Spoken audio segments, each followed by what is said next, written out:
boire de l'eau chaude citronnée ou pas. Vous êtes sûrement très nombreux et nombreuses à le savoir, mais vous êtes beaucoup moins à le faire.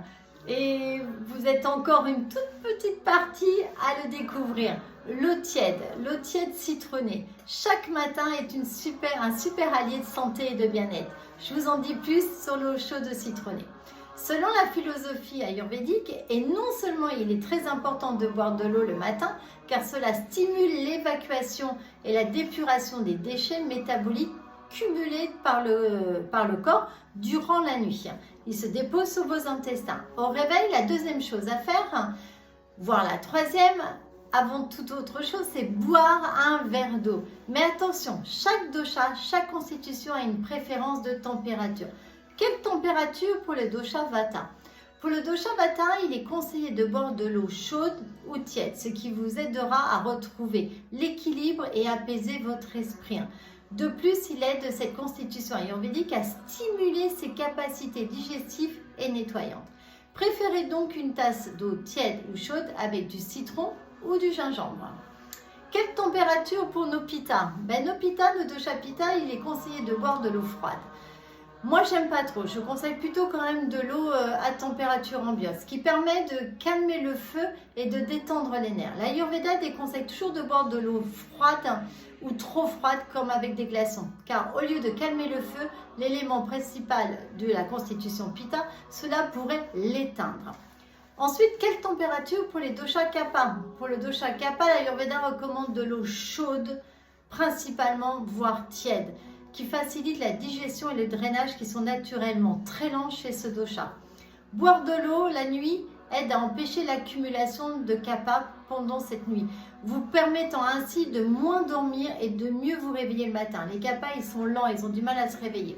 Vous l'aurez compris, l'eau est un élément essentiel dans notre vie quotidienne. Cet ingrédient, aussi simple soit-il, a d'excellents effets, que ce soit pour nettoyer l'organisme, rétablir l'équilibre de notre constitution, digérer, perdre du poids et bien d'autres facteurs. L'eau citronnée. Le citron est une saveur acide, composée d'éléments feu et eau et l'élément de pitta.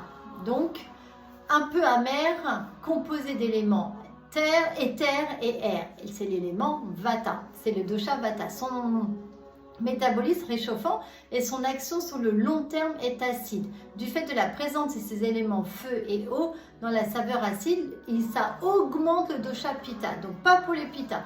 Le dosha est également composé de ces éléments feu et eau selon les principes du même qui augmentent ce dosha. D'un autre côté, le citron diminue vata.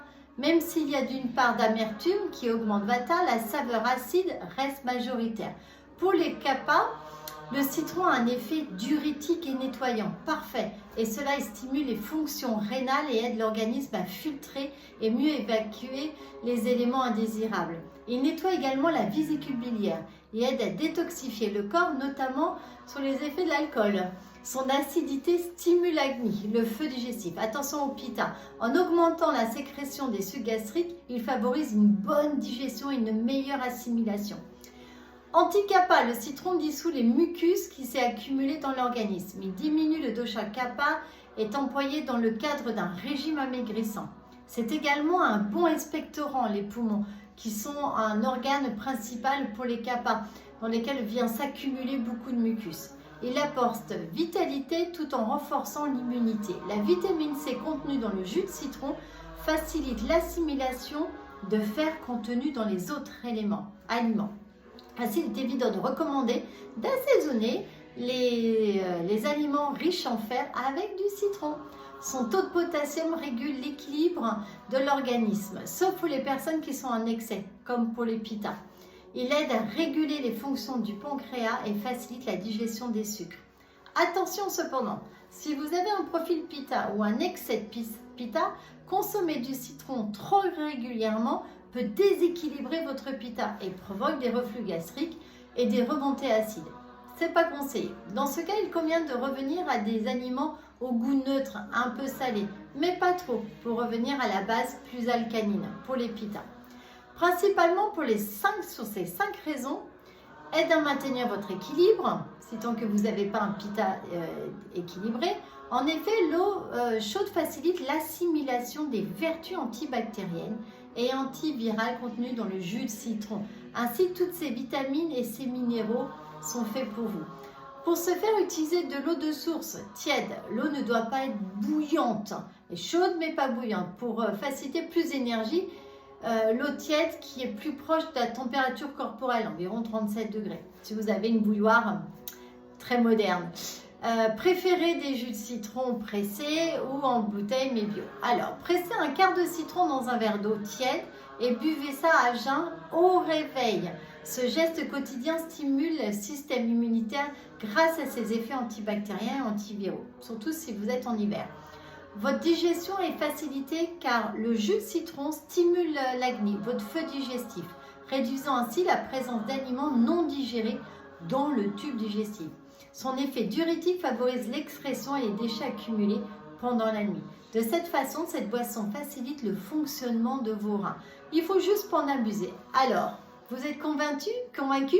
Si ce n'est pas déjà fait, je vous invite à l'essayer au moins pendant un mois et où on en reparlera plus tard. Vous verrez les effets, ils sont incroyables. Mais n'abusez pas si vous êtes pitta ou vous êtes en déséquilibre avec des excès de pitta. Pitta, le feu. Donc n'oubliez pas, le feu digestif, le citron n'est pas bon pour les pitta. Je vous ai tout dit sur l'eau chaude avec du citron ou du gingembre. Alors n'hésitez pas, vous aussi essayez et on en reparle. Laissez des commentaires et soyez acteurs de votre santé. À bientôt.